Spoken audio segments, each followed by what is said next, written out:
Hey everyone, Andrew Logan here. Great to be with you. And I have an incredible special guest with me today, and it's an honor to bring him on. Just before I go, I do apologize. This light and this internet connection is even a little bit unstable. I'm on holidays at the moment and we're in a hotel, so I can understand the light's a little bit ugly. But moving through that, I want to introduce to you an incredible man. I saw him recently being interviewed, and I was being interviewed and doing an interview with someone I consider a mentor, and I was introduced to him through a friend of mine as well.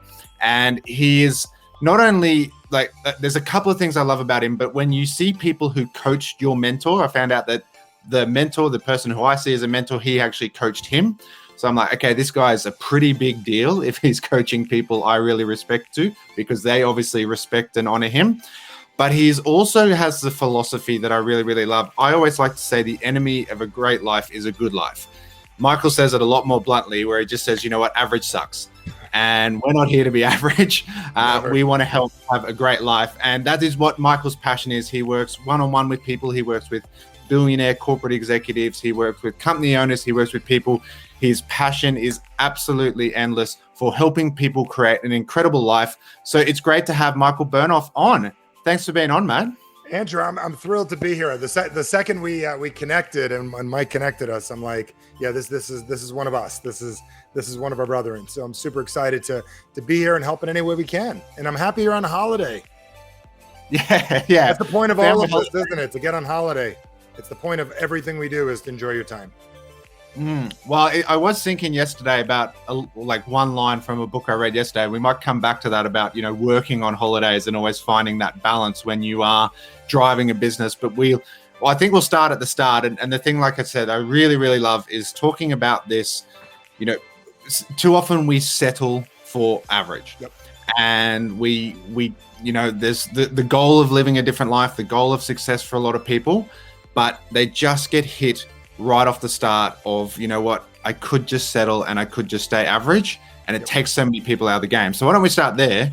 What's your thought place on that? Like, why do you brand yourself average sucks? Yeah. Okay, good. Yeah. I mean, I get the shirt on average sucks. I got my book. I got my book average sucks. And the funniest thing about it is that my license plate on my Escalade is average sucks with an SUX, and people stop me all the time. And this is the most fascinating thing. This is like the greatest recruiting mechanism in the world, because anyone who it repels the average and then the above average, like, oh, amazing shirt. And I'll see people, they'll come up to me at an airport, they're doing well. They'll stop me, honk, honk, honk, always with a nice car. And they're like, I love your license plate, average sucks. And I'm like, do you have any idea what it means? And the answer is always the same. Oh, dude, don't be average. Go for more. Be like Michael Jordan. Be like Mike Tyson. Be like Tiger Woods. Everyone we grew up with, right? And I don't know who the Australian version is, but the point is, I'm like, that's great, but that is not at all what I mean by it. And really, the whole purpose of the book and the whole purpose of the movement I have is that. And I was sitting down with an NHL athlete the other day, played in the NHL for 15 years. I said, your average is you. And he goes, what do you mean? I said, all of us have an average. It's what we do automatically, and then there's the life we want. Like in direct sales, there's what you do naturally. I make 9 calls a week, I make 3 posts, and I make 1 sale. There's your average. And the problem is, most people do not recognize that everything in your life is controlled by whatever your current average is. It's almost like your address, like your GPS, that drives you back in your life. So when I say average sucks, it's what I really mean by that is, if the way you're living and what you want are 2 different things, your current life is your average and it sucks. You're a good person. You're awesome, but you're being average, and you're being your average instead of being the true life you want. So that is my 10,000 foot view, my 2-minute version of it. Yeah, well, I think, and then you hear other analogies where people talk about it's a bit like the thermostat in your house, isn't it? And you have the thermostat set at, America at 70 or whatever, and you open the front door and it gets a bit colder, so the thermostat works a little bit. But we tend to just, like a big bill comes in, so we work a little bit harder and we get ourselves back up, or then we win $10,000 in the lotto or something and we kind of take off. We always seem to end up back at this average. And, so So then there's a self-sabotage that comes into there as well. And I think that's going to roll into what we're talking about as well. That Yeah, I'm gonna use that word. So I heard that word for years, and my challenge with the word self-sabotage is it's like very, very negative, and it's very, very 1970s, left over from Est, Werner Erhard, and everything. And a lot of people say it, so I'm not gonna say it's wrong, but I'm gonna say there's probably a more appropriate way to look at it is we all have patterns and we have programs of things that we do, and it isn't that we sabotage ourselves, we get back to our starting point. So it's not that we're sabotaging. You're not designed to be double diamond, triple diamond, quadruple diamond, multi-billionaire, have $100 billion, have 17 houses, have sex every day of the week. You're designed for your once a week, your little bit of intimacy, your average life, your average vacation, whatever it is you do. Even if your average is a billionaire, you were not designed to be a trillionaire. So the point is, I'm not saying you can't have it. And I'd less likely say that you're sabotaging yourself and more likely say you're operating off something that, and I'll share more with you if you want on this, that you created years ago that you didn't realize that you're still doing. That is what most people have no idea. And I do it too, man. Andrew, I got to tell you, I've hit stages in my life where I'm making millions of dollars and I'm wondering why I'm not doubling up or tripling up on what I'm doing is because I'm living the life that 5 years ago was a grand idea, was an amazing idea. That currently now is my new average, which sucks. Yeah, no, yeah, I'd love to keep talking about that because I know where you feel where people reach a new level, and then there's always a kind of, well, we want to be grateful for what we've achieved, we want to sit back and enjoy what we've achieved, but it's like I haven't come this far to only come this far. Like I've done all this work to grow to the next level. I want to keep growing to another level. Yes. So here's the quick story of this, and I talk about this in my book, and this is something everyone needs to understand. So I'll just work with you directly and ask this question.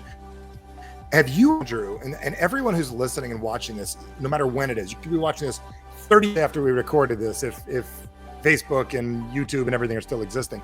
Have you ever had a time in your life where you said, never again, I'll never do that, I'm done, and you really meant it? Have you heard that? Yep. Okay. So let's say you work in a company. We're talking to a lot of direct salespeople here, right? So let's say you're working for a company and you freaking mean it. You're like, never again am I ever going to go a whole nother year of my life where I am not in control of my finances. You and I both know what's going on in our governments right now, where if you're not an entrepreneur these days, or you're thinking about being one, you got screws loose. I'm just telling you, because you need to be in control of your finances. So let's just say for a second, you say to yourself, never again. I'll never date anyone like that again. I'll never be treated that way again. I'll never eat like that again. Like almost that feed after food. Like I'll never do that again. And you mean it, right? So you build this wall behind you and you say, never, ever again.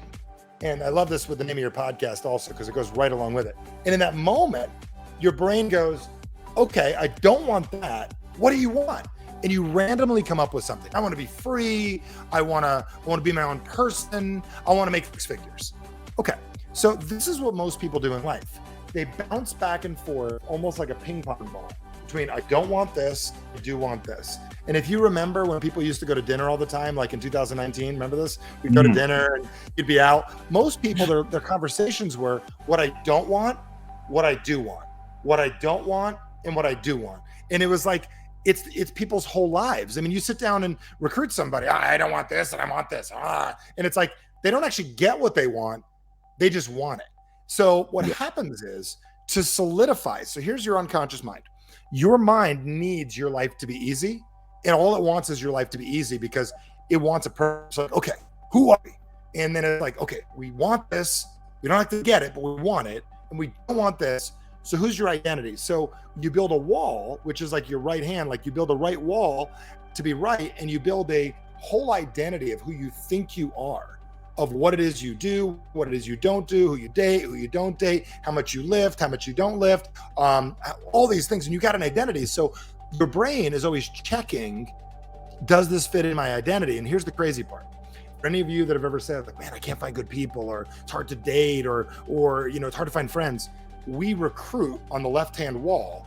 We recruit people into our lives to help us stay who it is we are. Some to encourage us, some to piss us off, some to remind us of what we're capable of, some to hold us back. Just enough people in our lives that we recruit to box ourselves in. So what's fascinating is everything you want is outside, way outside of the box that you live in. It's just on the other side of the wall.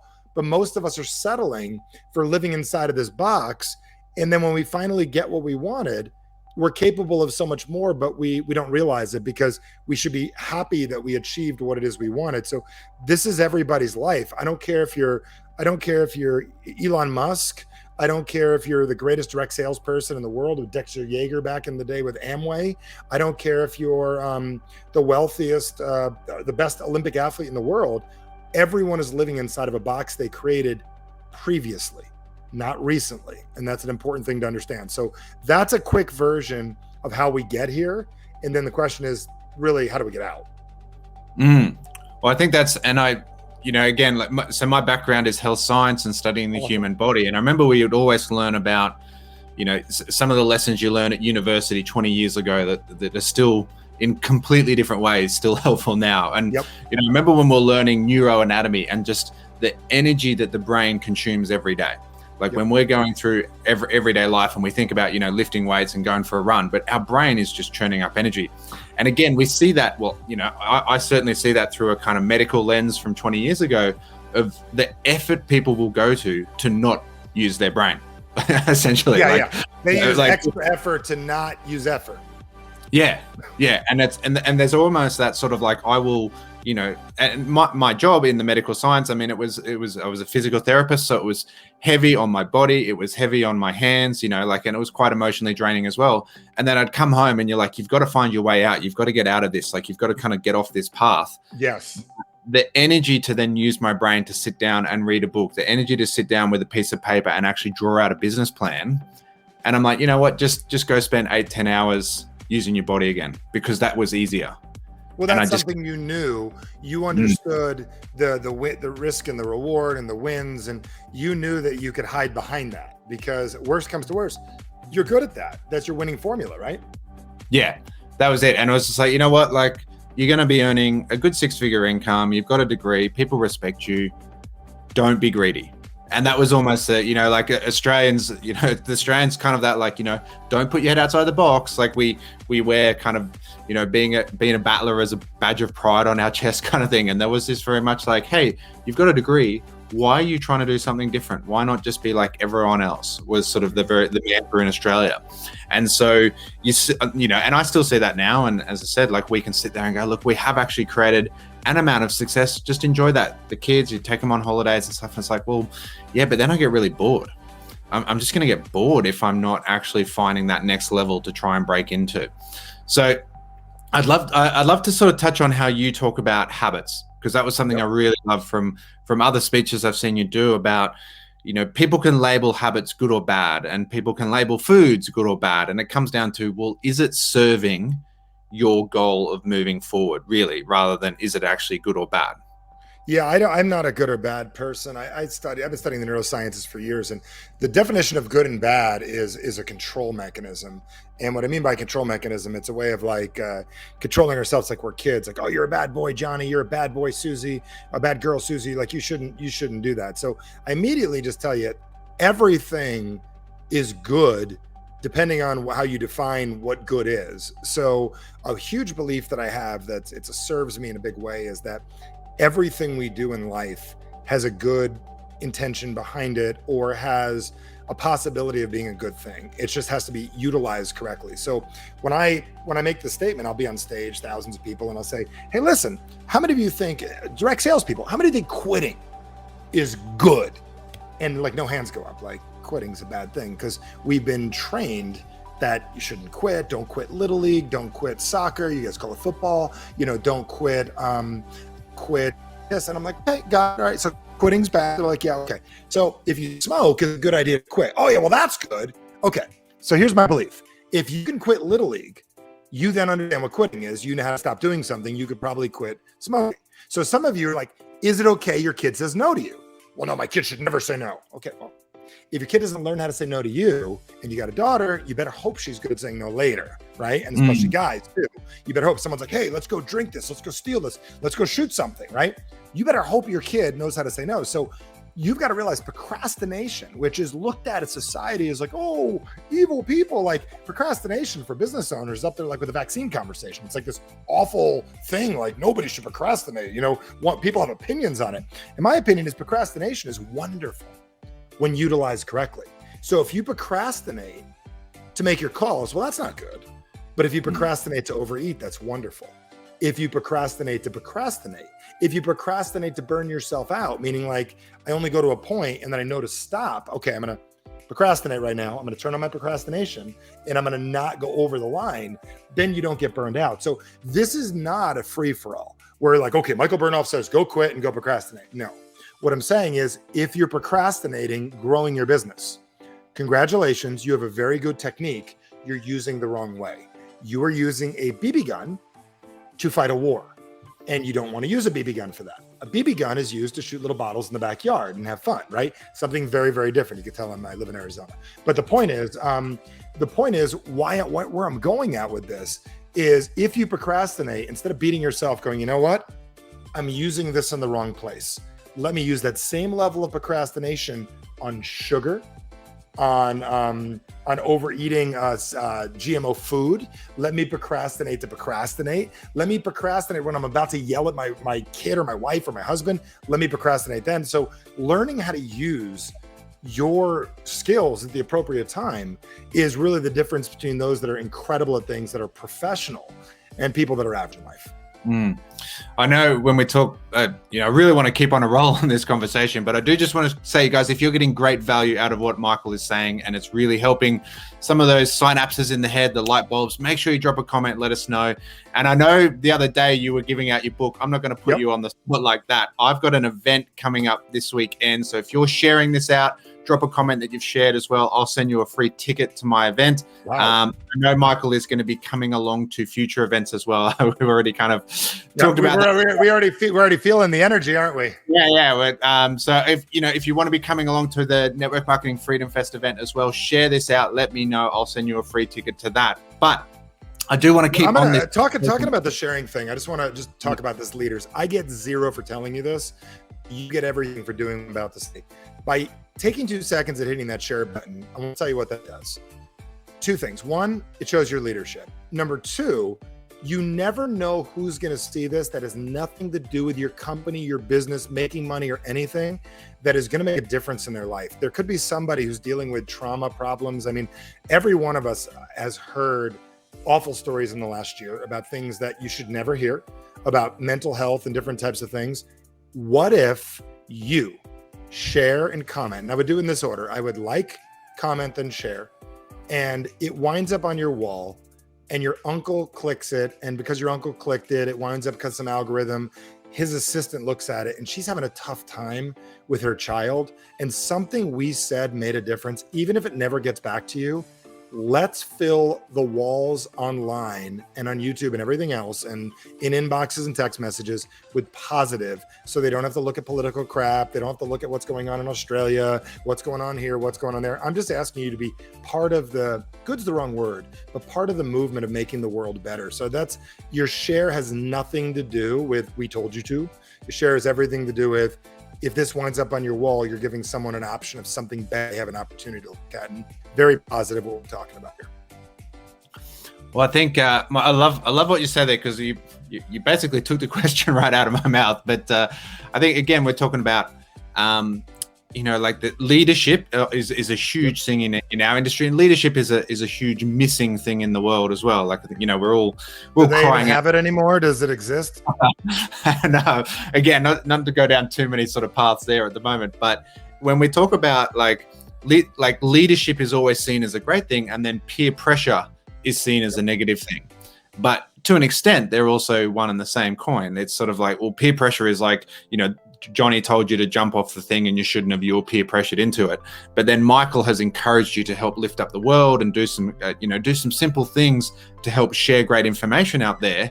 And that's leadership. So again, we can look at certain words and just, they almost weaponize them to a point where one is good and one is bad, but they're both doing the same thing. We're both leading people along. I shouldn't say lead, as you can't define leadership with the word lead, but you know what I mean? Like why is peer pressure a bad thing? when it could actually be your peer saying, actually, mate, maybe you shouldn't drink Peer that. pressure Maybe is not a bad thing. Peer pressure, like anything. So I've been studying neurolinguistic programming and mind voodoo basically for 20 years. I'm actually 23 years. I'm 44 now this year, next month. And what's interesting is anytime I hear a word like peer pressure, I take a second and go, okay, got it. So that was weaponized back in the day by, in a lot of ways, Nancy Reagan in our country. Ronald Reagan's wife got really big on peer pressure and just say no, just say no, just say no.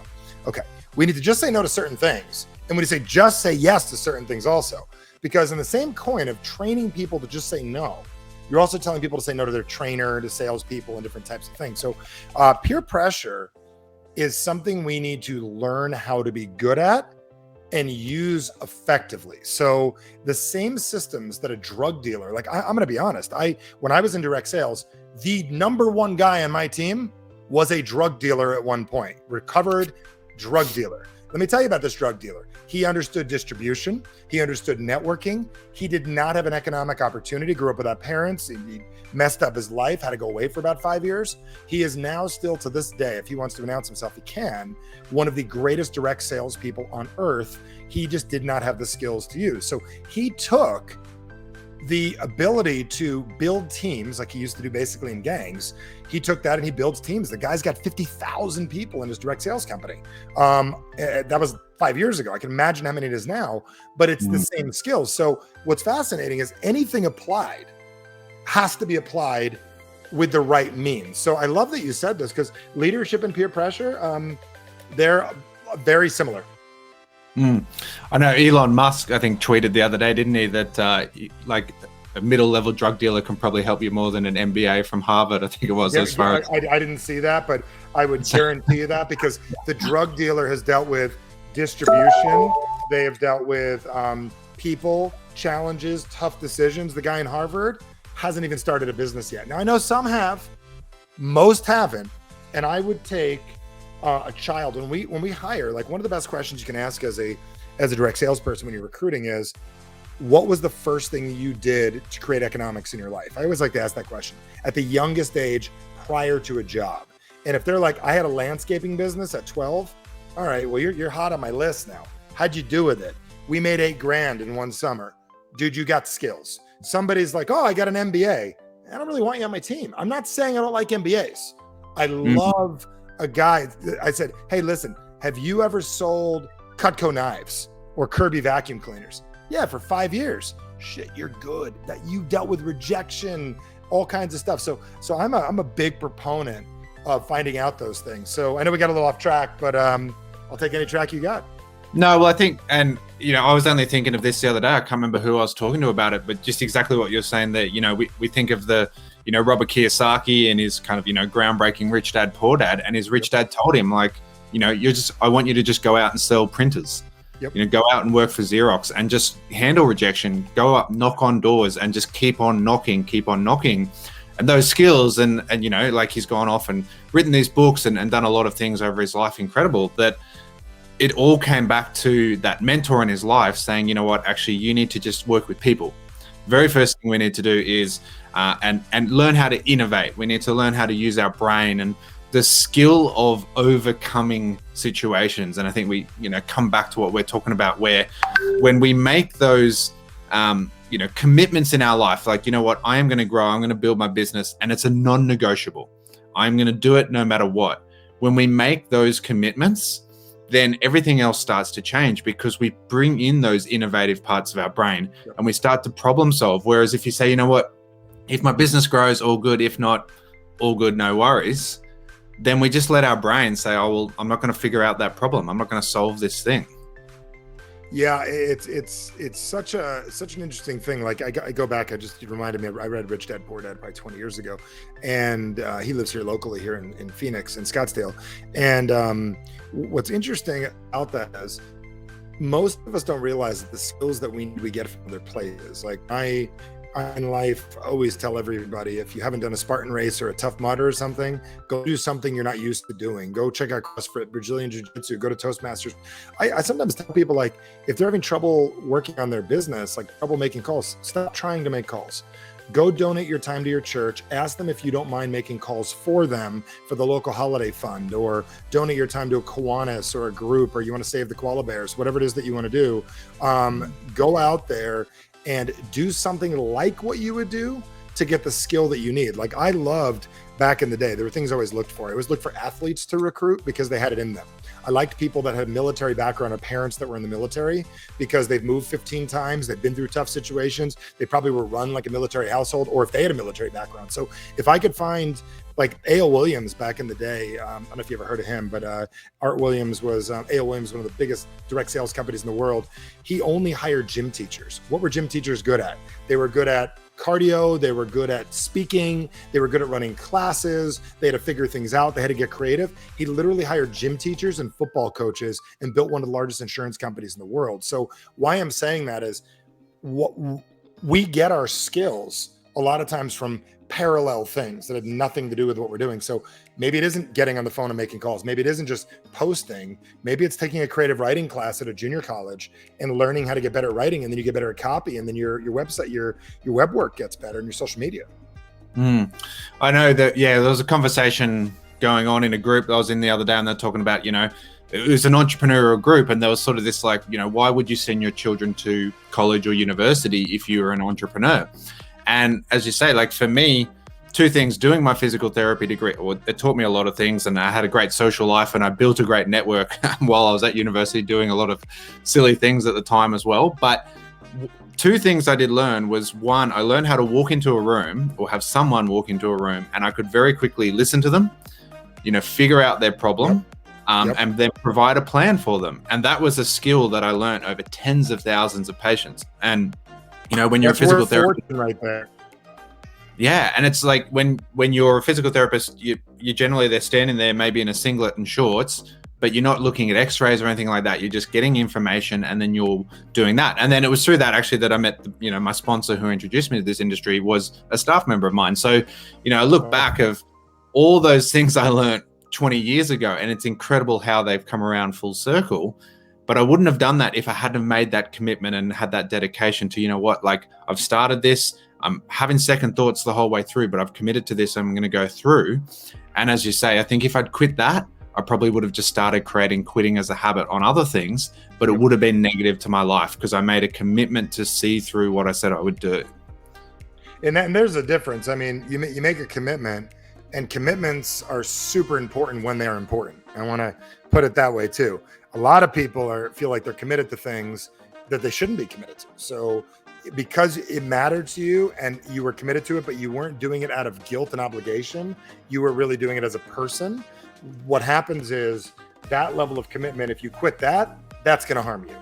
But that's not the kind of quitting I'm talking about, what I was talking about earlier. But if everything in your heart said, man, I hate physical therapy, I can't stand it, I don't want to be around it anymore, you drop it because it isn't your thing. And a lot of times we have to question ourselves and ask ourselves that statement. And that is this based on my question, based on my average, on what I currently do, or on the life that I want? And I think a lot of us, I was at breakfast the other day with another athlete guy, and they said, I said to him something, I said, it's interesting, I don't have a model for this thing that I want to create. He's like, well, how about you create the model? He's like, very few people in the world build a future version of themselves and put the two together and bring them together. Meaning, like, why don't you model your future self and start working on that now versus thinking you got to model somebody else? So I just want to throw that out there. A lot of us in direct sales, we're like, okay, I got to be everything like Jim, and Jim wears a red tie, I'm going to wear a red tie. There's a time and place for that. But there's also a time and place for you to accept. Like, I'm 6'6", and I remember years ago, a guy came up to me, goes, how tall are you? I'm 6'6". He goes, why don't you start acting like it? You play your life like you're 5'11". I'm like, first I'm like, asshole. And then number two, I'm like, okay, he's right. I've never actually played all of me. So one of the reasons we don't succeed or we live an average life is we play a percentage of ourselves instead of all of ourselves.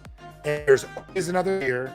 There's always another level. And I'm going to give you the two worst pieces of advice that my parents gave me as a kid. If you want something, work hard and be a good person. And those are the two stupidest pieces of advice you can ever get, because yes, you have to work hard, and yes, you should be a nice person, but I think you're better off being kind and being truly who you are and living who you are capable of, instead of being like making the moves of the man or woman you're capable of being versus pushing hard as the person you are. You're going to get there a lot quicker. So my parents' advice of work hard was the worst advice I ever had as an entrepreneur, because I almost killed myself. I was working so hard, not physically kill myself, but burnout, kill myself.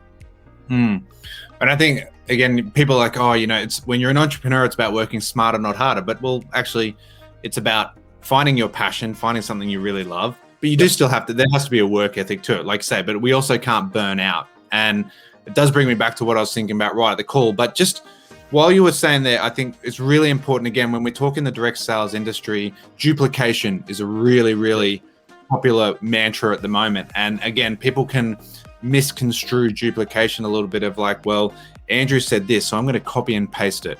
Or yeah, this is how Michael is. And it's not about duplicating, trying to be Michael. It's like, what can I extract from Michael to grow myself? Like, what are the principles that he's saying so I can grow myself, rather than I'm just trying to be a clone? Because we don't want to do that. We don't never want to take anything away from someone. It's about, okay, you know what? I'm not going to just follow a person. I'm going to grow myself with their mentorship. Yeah, I think duplication is nonsense for the most part. I'll just be honest. We hear about it. It sounds good. It's a great sales pitch. Again, it's a wonderfully cute word. It's not sexy. It's sexy. It's a marketing term that I guarantee you, because I'm friends with some of the biggest leaders in the world, they mean it. What they really mean by duplication is find a way to make this so simple that it's super comfortable for the next person to do, that they can do some version of what it is that you did. Meaning, I want to make it simple, like, okay, there's a duplicatable process. It's very simple. Get someone interested. This is how we did duplication back in the old days. Get somebody interested, right? You're talking on the phone, ask them to hold on a minute. There's someone you want to introduce you to, get them on with the other person, do the three-way call. That was the level we did of duplication, is like, find something that works and it's worked for a while and copy it. The duplication is not, what people mean by duplication is they think the word they're really looking for is there momentum in your organization? Or other people doing what you're doing? If you own 7 McDonald's, are they asking, do you want fries with that in all 7 locations? So I believe that what we need to do as leaders, or even if you're just starting to get people on your team, say, here is how we do this. These are the 4 things that we have found that worked. There's a million other things that are unproven. These 4 work. Like everyone I know that has got a great marriage does 5 things. There's like 5 things they do. Everyone is trying to figure out their marriage does a billion other things that may or may not work. So there's like 4 or 5 things that work. And if you do them, your life is easy and you're going to get somewhere. But I also think the biggest issue people have in direct sales is we don't actually help people build stability, which means that we don't help people get a taste of regular income or set their expectations straight. Like, if everyone understood clearly that the outcome is, if you can get someone an extra $500 a month, $6,000 a year, and they just applied that to their mortgage, okay, they would pay off their house 10 years sooner. Let's just get really clear. And if in 10 years, they still sucked at network marketing and they only were making $500 a month, and that's all they were making, they own their house free and clear, and they got $3,000 back, and they could go buy other properties, and they probably could become a millionaire after $500 a month. What most people don't realize is an extra $1,000 a month. That's it. If everyone got in that mindset and said, let's just start there. That is the only place we go. And I will not teach you how to make $100 million until we stabilize 1,000. I'm going to tell you, once somebody feels that 1,000 a month and they get that and they got stabilization, that becomes their new average. Then it's like, okay, let's get to 2.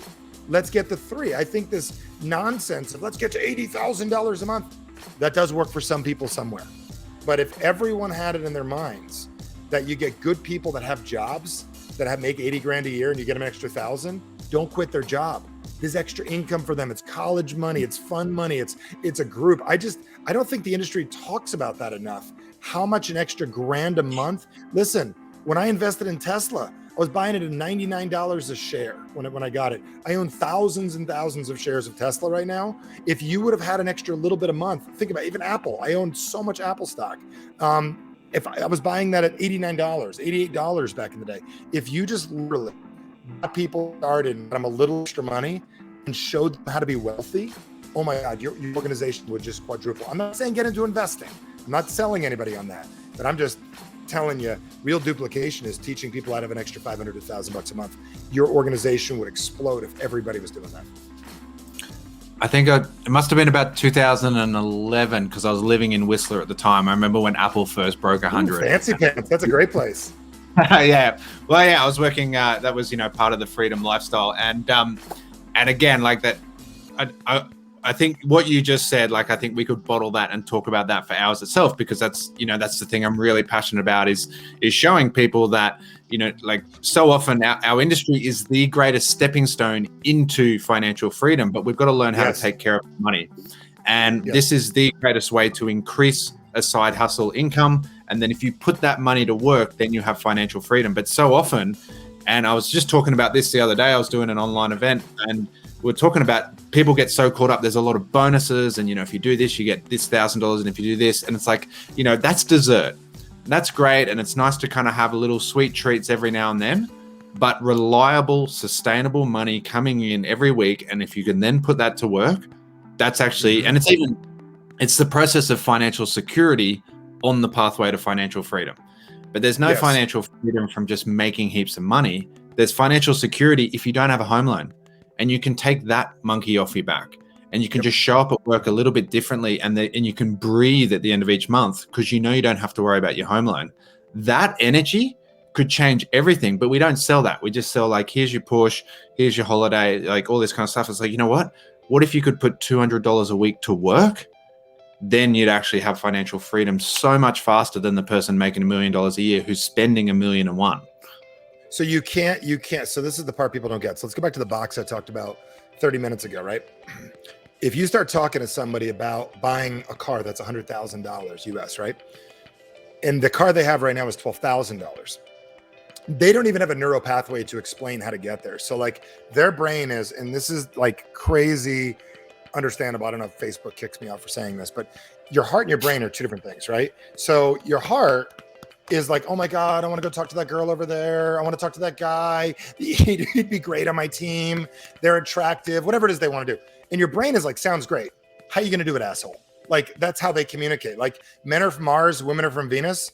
You're like, your brain, like your heart is from Pluto, your brain is from Uranus. Do you know what I'm saying? Like they don't work together. So your brain has absolutely no ability to comprehend yet this big thing that you're being sold. Like I can answer a question for you that'll blow your mind here in a minute, like why people actually get started in business.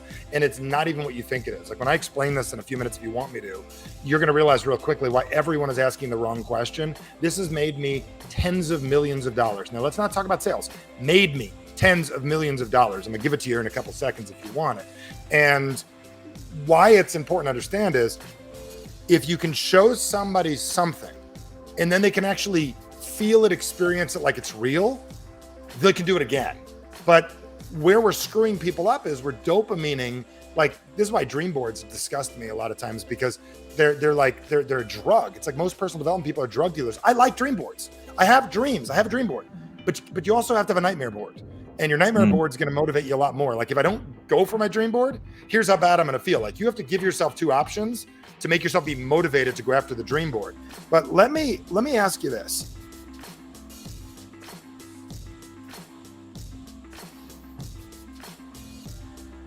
Oh, what an incredible. Okay, we lost each other for a second. What's that? We were like out for a second.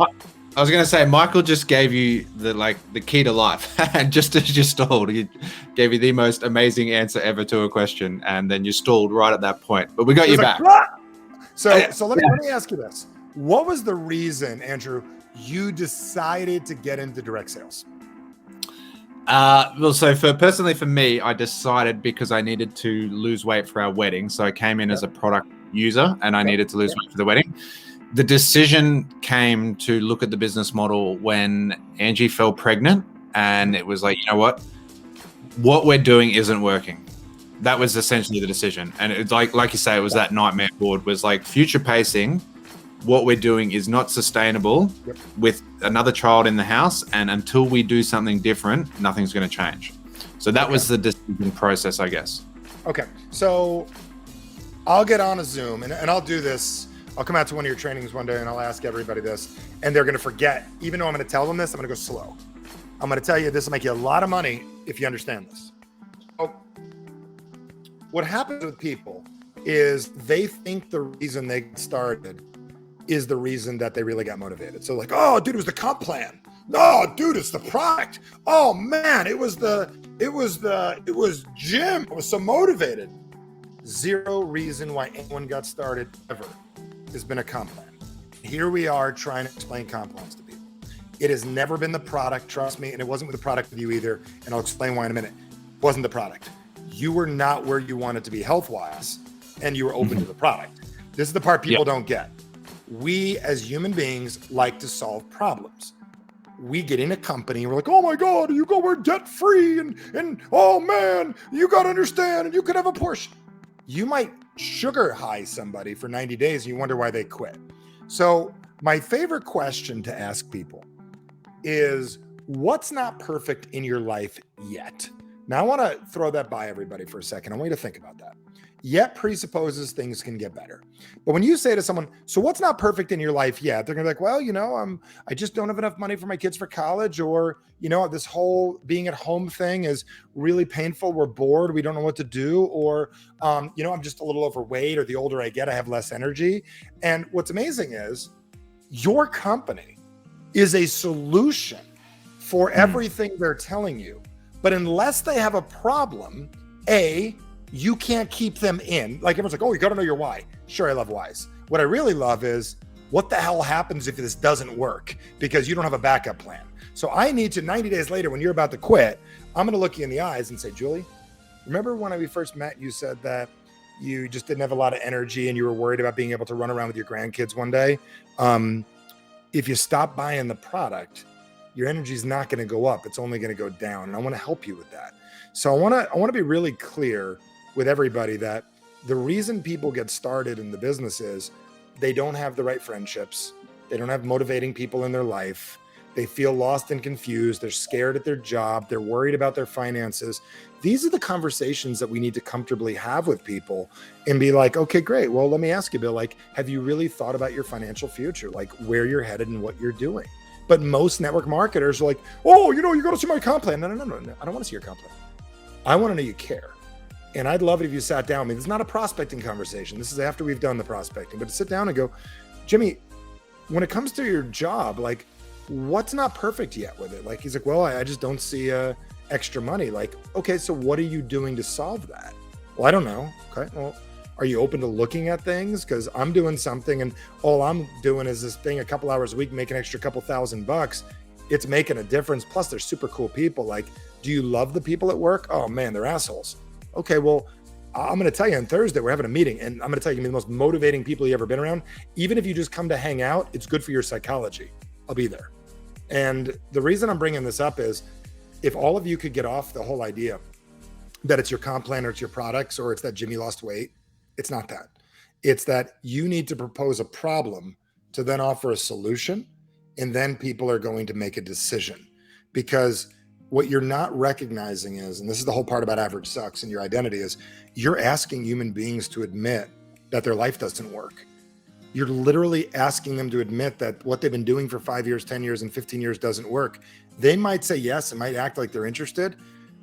You're asking them to change their name, change their identity. Think about that. You're asking them to admit that their company they worked at, Motorola, they've given their life to, that they were wrong to join this company. The fastest way to solve is to get them to admit that maybe something could be better. So that's a different conversation, but it's also one, again, that's made me tens of millions of dollars and clients billions of dollars in sales over the years with a B. Yeah. And I know we're coming right up to the end of your time, Michael, but I think the one thing I just want to say on that, and I think it's, like, it's so important, as you say, this is the vehicle to reach your goals. And as you say, for us, it was, to me, and I love to teach network marketing as a vehicle to change your financial future, but it's about learning about money, right? But the flip side is going to come up as well for people, because when you join a network marketing company, everyone's going to be like, oh, blah, blah, blah, blah, blah. But we're not willing to have the conversation on the other side, like you say, where if I went out and I blew all my money and I had a shoot, I got on, if I was allowed to, and I got on a plane and flew to Vegas and I spent 72 hours partying and I came home, no one's going to sit me down and say, Andrew, as a husband, as a father, like that was a really irresponsible financial decision. Did you think about your kids? That was money you could have put towards your kids' university. Yep. Also, you've gained 5 pounds while you did that because you just lived off alcohol. And you killed your liver. Yeah. No one's going to have that conversation with me, right? Everyone's going to be like, oh, what a rock star. Like, he just bailed for 72 hours. But if I said, hey, I'm going to join a company, I'm going to try and change our family's future because what we're doing is not working, all the voices are going to come in and say, like, just set it, like, why aren't you happy with what you have? We're not willing to have the first conversation, but everyone wants to have the second conversation. Yep. So if you did that, you came back, if I cared about you, I'd say, Andrew, did you enjoy that? Because if you did, congratulations, you should do it again. But if there's any part of you that feels that was not the best use of your money, I got something where instead of having 3 or 4 days of good time, how would you like to turn $7,500 into tens of thousands of dollars and have a ton of fun and lose some weight at the same time? Would that interest you? That's a different conversation. And that's our greatest skill, is to have conversations, and our greatest skill is to have to talk to people. And as you say, if we can find that balance and create the skills in our life and really see ourselves as a different person and then work towards that. Michael, you've been absolutely incredible today. I would love to, and I know there's 3 or 4 topics that you brought up that we could talk. Yep. We're going to do it again. Yeah. So I greatly appreciate your time. And again, guys, if you listen to this, if you got value out, share it out. Michael has given up his time, incredibly valuable time, and he's given so much information. Share it out, whether it's through the podcast or it's Facebook Live, like all the channels that we're going out on. If you're watching this on YouTube on the replay as well, share it out, give that value. You can reach Michael. I've popped his website up there for the people on the podcast. It's Michael Bernoff, BERNOFF.com, and he's got so many great resources there as well. Mate, any last words before we jump off? I can't say enough. Not really, other than I love what you're doing. I'd love to help out any way we can. If you resonate with what we said, definitely go out and go grab my book, Average Sucks. You can get it anywhere, Barnes & Noble's, Amazon, whatever. Just get the book, maybe get an extra one for your teammates. They'll like it, and it's going to teach you more about how to destroy what it is that your average is. And other than that, I have no other thoughts or comments other than congratulations. You're being an entrepreneur, or you're working on being an entrepreneur. The world needs entrepreneurs more than ever right now. And you've got to take the time to figure out how to make it work. And I'm going to tell you what I would tell everybody is give yourself 5 years, but don't take all of the 5 years to figure it out. And give yourself 5 years, because like any skill, we're undoing old versions of ourselves. Unless you grew up in an entrepreneurial household where everybody was an entrepreneur and your neighbors are entrepreneurs, your friends, you might not have been around it that much. Learn, grow, get around mentors like Andrew, and really, really commit to what it is we're working on and doing. You did say one thing, wrapping up, but we talked about, we grew our business really by giving people great books when they hit certain ranks. And it was all about mindset. There was nothing about skill set, because we knew that we could teach them the skills. It was all about just helping them reprogram their mind. So if you are building a business and you've got people who are rank advancing and you're looking for a way to help them stay in the game mentally, because there's more than enough skills training out there, get a great book like Michael's book, give that to them. The gift of a book is incredible, and you'll do 2 things. 1, they will incredibly respect you, and 2, you'll find out the people who are willing to actually read a book and change their life, and the people who are just here for a little bit of fun. And it's great to sift and sort them as early as possible as well, for our own sanity. While you're talking about that, I'm gonna take 30 seconds and show you one thing that I did for years. Where's my book? Where'd it go? Okay, so this is what I did. I want you to watch this little technique. This is called a pen. Okay. You buy the book for your team. And if you need it from me, you can go to averagesucks.com/bulk. You can get like $10 a book for hardback, which is crazy. And you sign the inside of it and you say, Andrew, I'm excited to be on this journey together, and I'm super happy about what we're going to create over the next several years. love Michael. If it's appropriate to say love, you got to decide. But most people have not gotten a love letter from anybody or even cared about him. That's step one. Here's the leadership tactic 2, and that nobody in the industry does this. You go to page 18, and right here in the binding, you write, "Congratulations for making it this far. Most people never do. Call me. I have something special for you." That phone rings. You can take him to Starbucks, do whatever you want to do, meet him, buy him another book, tell them congratulations. Every 10 books you give out, maybe you'll get one person that calls you. Put your personal cell phone number right there. You got a leader on your hands. Maybe put it at page 35. I learned that from my mentor 20 something years ago, but that is the slick technique. But don't tell them you put it there. Seal back, and it's a bait. If they find that page, you got yourself a rock star, and make them feel when they call. I was going to ask you, it would be about 4% of people. You said it's probably 1 in 10, maybe 10%. But yeah, yep. I'd say 4 to 5% of people would get there. But mate, you've delivered such incredible value, and I appreciate your time. And mate, I know we do have to jump off, so I just want to thank you for being on, and look forward to chatting together again soon. Thank you.